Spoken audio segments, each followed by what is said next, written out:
ನಮಸ್ಕಾರ ವೀಕ್ಷಕರೇ, ನಿಮಗೆಲ್ಲರಿಗೂ ನನ್ನ ಯೂಟ್ಯೂಬ್ ಚಾನಲ್ಗೆ ಸ್ವಾಗತ. ಹುಟ್ಟು ಹಠಮಾರಿ ಹುಡುಗ ವೇದಾಂತ್. ಅವನಿಗೆ ಇದುವರೆಗೂ ಅವನು ಬೇಕು ಎಂದು ಹೇಳಿದ್ದೆಲ್ಲ ಸಿಕ್ಕಿತ್ತು. ಈಗ ಅವನಿಗೆ ಬೇಕಾಗಿರುವುದು ಬೇರೇನೂ ಅಲ್ಲ, ಅವನು ಪ್ರೀತಿಸುತ್ತಿದ್ದ ಹುಡುಗಿ ಸನ್ನಿಧಿ. ಅವಳನ್ನು ಒಲಿಸಿಕೊಳ್ಳಬೇಕೆಂದರೆ ಅವನು ತುಂಬ ಕಷ್ಟಪಟ್ಟಿದ್ದ. 6 ತಿಂಗಳುಗಳಷ್ಟು ಸುದೀರ್ಘ ಕಾಲ ಅವನು ಅವಳಿಗಾಗಿ ಅವಳನ್ನು ಹಿಂಬಾಲಿಸಿ ಕಾಡಿ ಬೇಡಿ ಅವಳನ್ನು ಒಲಿಸಿಕೊಂಡಿದ್ದ. ಅವಳ ಒಲವು ಗಳಿಸಿಕೊಂಡಿದ್ದ. ತನ್ನ ಮಗಳನ್ನು ಅವನು ಪ್ರೀತಿಸುತ್ತಿರುವುದು, ಮದುವೆಯಾಗಲು ಬಯಸುವುದು ಜಯರಾಮ್ ಅವರಿಗೆ ಸಹ್ಯವಾಗುತ್ತಿರಲಿಲ್ಲ. ಅವರು ತೀವ್ರವಾಗಿ ವಿರೋಧಿಸುತ್ತಿದ್ದಾರೆ. ವೇದಾಂತ್ ಅವರ ಮುಂದೆ ಒಂದು ಬೇಡಿಕೆ ಇಡುತ್ತಾನೆ. ಅಂಕಲ್, ಈ ಪ್ರೀತಿ ವಿಚಾರದಲ್ಲಿ ನಿಮ್ಮ ಮಗಳದೇನೂ ತಪ್ಪಿಲ್ಲ.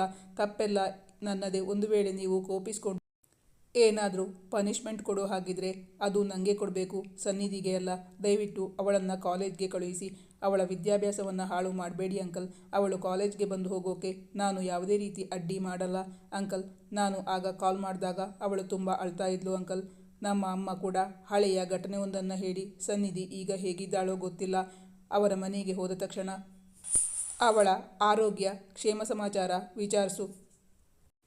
ಅವಳು ಚೆನ್ನಾಗಿದ್ದಾಳೆ, ಆರೋಗ್ಯವಾಗಿದ್ದಾಳೆ ಅಂತ ತಿಳ್ಕೊಂಡು ಬಳಿಕ ನನಗೊಂದು ಕಾಲ್ ಮಾಡಿ ಹೇಳು ಅಂತ ಹೇಳಿದರು.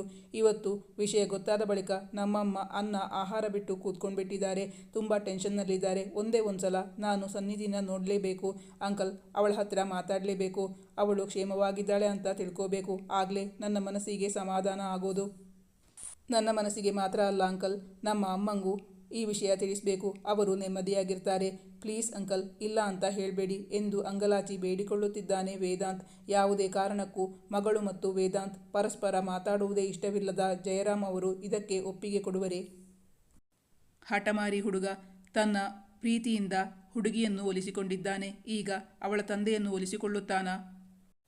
ವೀಕ್ಷಕರೇ, ನೀವು ಇದನ್ನೆಲ್ಲ ತಿಳ್ಕೋಬೇಕು ಅಂದರೆ ನಿನ್ನೊಲವಿನ ಆಸರೆಯಲ್ಲಿ ಮುಂದಿನ ಸಂಚಿಕೆಗಳಲ್ಲಿ ನಿಮಗೆಲ್ಲ ನಾನು ಹಾಕೋ ಕಥೆಗಳು ಇಷ್ಟ ಆದರೆ ದಯವಿಟ್ಟು ಕಮೆಂಟ್ ಮಾಡಿ ತಿಳಿಸಿ. ಆಗಲೇ ನನಗೆ ಗೊತ್ತಾಗೋದು. Thank you for watching.